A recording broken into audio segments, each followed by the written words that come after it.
to show you a clip of Kristi Noem, but before I do, it is very important to me that you know right off the bat that she is 100% lying in this clip. And I will show you proof of that after we watch the clip together. Last night what we saw was 3 individuals weaponize shovels and brooms and attack an officer that had to defend himself. Yeah, so every single bit of that was complete.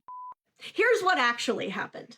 On January 14th, agents in Minnesota chased a man into an apartment complex where they physically attacked him and another man, culminating in an agent shooting one of the men in the leg. They then not only arrested the 2 men that they had attacked, they also swept the entire apartment building for no discernible reason and arrested at least 2 other people in the building who were witnesses to the shooting. Both witnesses were then immediately shipped to Texas, where the federal government began attempting to deport them before they could act as witnesses in those men's defense. And it was during those frantic attempts to deport the witnesses that Kristi Noem publicly accused the men of attacking agents with snow shovels. In fact, they were so committed to deporting the witnesses that they very quickly bounced one of them, a 19-year-old woman who they had separated from her 1-year-old child, to New Mexico in further preparation to deport her. It took multiple judicial orders from multiple different judges to stop them from deporting those witnesses. And just ask yourself,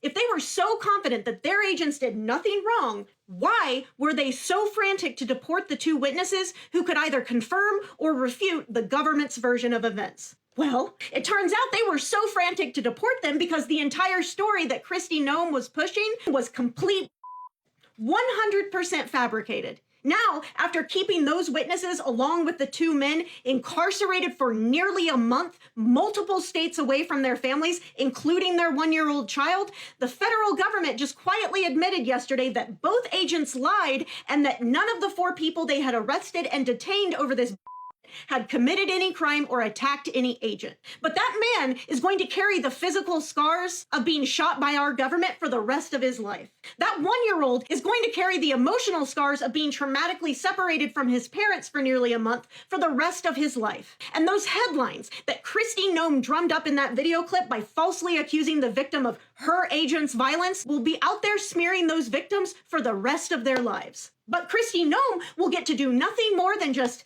shrug her shoulders and move on to lie about and smear the next person that her agents decide to terrorize. And the cycle of the federal government attacking everyday people and then lying to justify that violence, only to quietly admit months later that that justification was a lie all along, will just repeat itself once again.